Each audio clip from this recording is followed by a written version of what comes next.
My name is Jennifer Buchanan. I am a certified music therapist and have been for 30 years. I'm also the executive director of the Canadian Association of Music Therapists.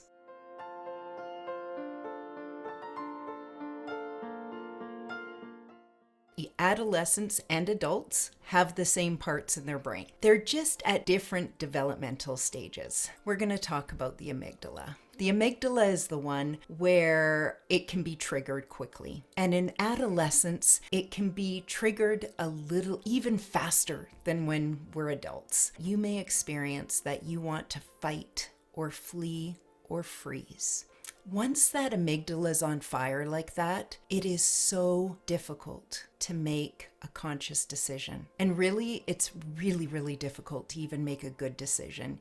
It feels like you're circling and worrying. The frontal lobe is where we make those decisions. We want to get to the place where we can release the amygdala and move into our executive functioning in our frontal lobe and make a good decision. A really nice path to get there is through the hippocampus. That's where our creativity and imagination can land. That's where that music and our feelings about music and our history with music can be. I know there's going to be days when your amygdala is on fire and you just feel like you can't make a good decision, and sometimes you just want to crawl into bed or you want to run away. By participating in something like active music making, journaling, an opportunity to dance and to move, it will help take you into that hippocampus and it will be easier to make a good decision.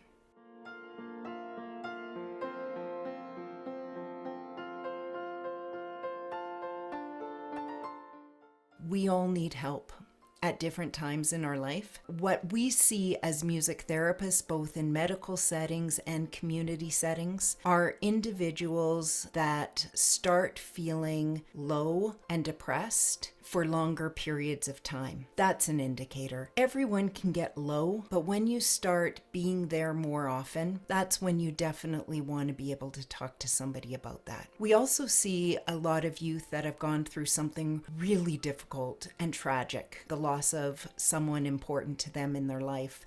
Perhaps they've been injured themselves. Perhaps they were just in an absolute traumatic situation and were treated with violence. There might have been also a bully situation, something. Those are the adolescents that we would want to see and that health professionals would want to see.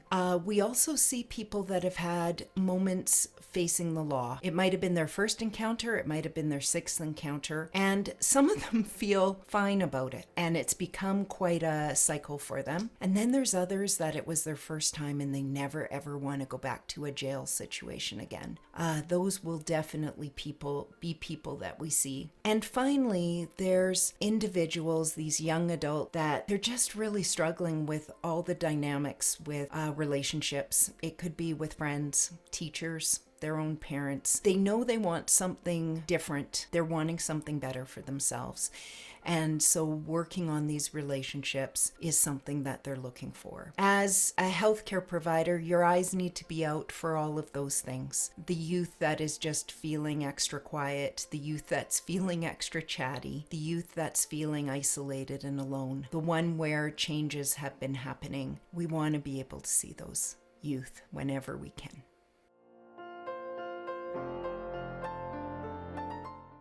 There is actually a lot in common between music therapists and all other mental health professionals and therapists. We're all trained as therapists. That's the first.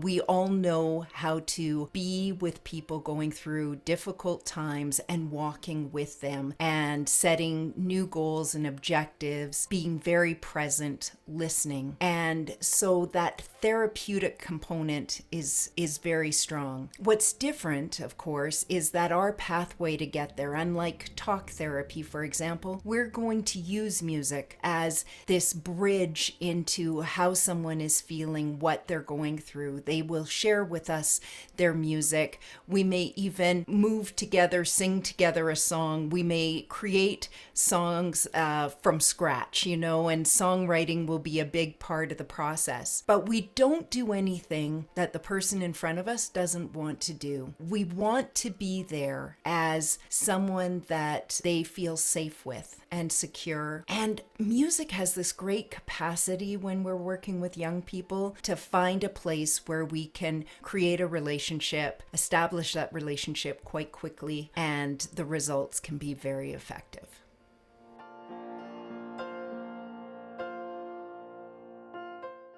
Music therapy as a profession has been around for about 60 years. And music therapists have seen thousands of people throughout Canada. There is an element around finding a place where music can be used therapeutically in someone's own personal wellness. And we've all experienced that. We turn on a piece of music and it seems to be at the perfect time and it's speaking to us so personally. And I would say that incorporating more music in our lives at regular intervals throughout the day can be incredibly useful. It can help us sleep at night. It can help us wake up more brightly in the morning, or perhaps just contentedly. Music can be that friend. Music can be that hug.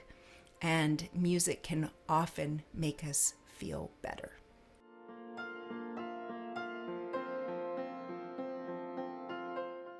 We have a variety of instruments that can be from percussion and drums to also pianos and different tones of instruments. We'll have our guitar.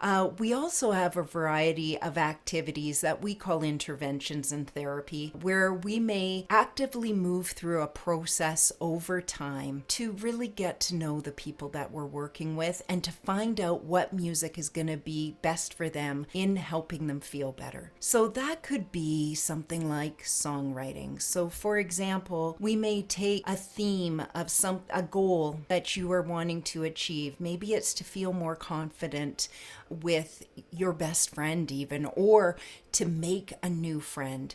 How is that going to be? And we will work with you as you generate the language around what you hope to achieve. Put that in a song, and the actual melodies and rhythms will spark that song with the energy that you are hoping to have. So songwriting's one. Playing instruments, even if you've never played instruments before, that's what's so great about drumming and percussion, incorporating those more deeply in our weekly meetings. And then there's going to be the music-based counseling questions, simple questions that can go pretty deep. Why are you listening to that particular song right now? What's it doing for you? And from there, we can get to know you more. When did you feel that way last? And so we can start talking to you and learning more about who you are, so we can get to the root of what you hope to strengthen, what you hope to accomplish.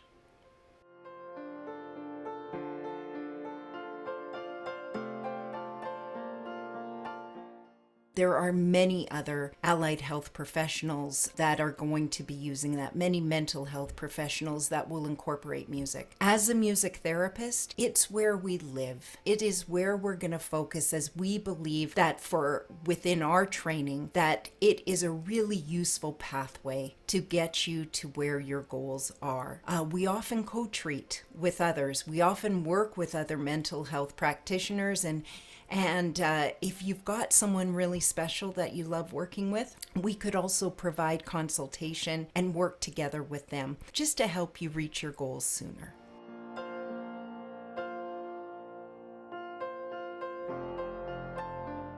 Playlists are something that we think about, that we put intention behind. We either make it just for ourselves or we might make it for others. One of my favorite things to do with making a playlist is by putting a playlist together for a particular time of day. There's a lot of research out there that say just a short amount of music, 10 minutes, 20 minutes, even one or two songs, can greatly influence the hormones and neurotransmitters in our body, which basically cause all our feelings. And so we can influence that with music.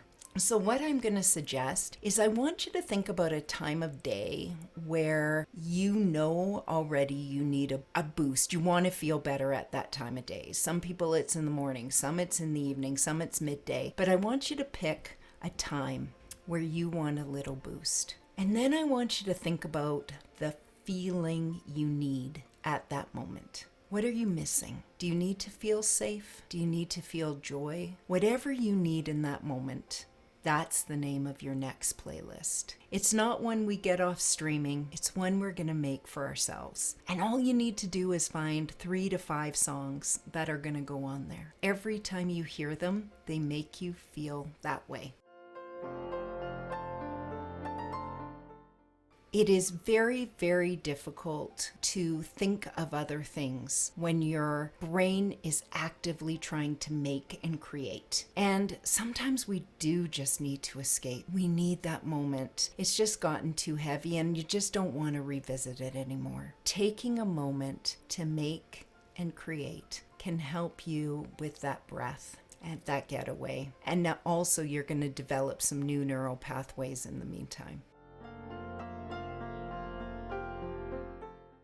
Establishing a working relationship with other people at any time in our lives is always a good exercise. For some of us, it's a little more uncomfortable than others, but a great way to test it is to join a choir and to join a band, an ensemble, to get in someone's garage, grab some instruments and try to pick up a new group sound that you can put together with your music. These are incredible opportunities for us to really release some of that oxytocin that we have in our bloodstream, which is ultimately what allows us to feel connected to others. It doesn't have to be a lot of people. Like maybe it's not going to be the whole orchestra and just a small ensemble, but the opportunity to create music in this small group is going to help you feel more connected to other human beings. And ultimately, that's what humans are really, really built for. And so finding opportunities where we can explore that can feel really good.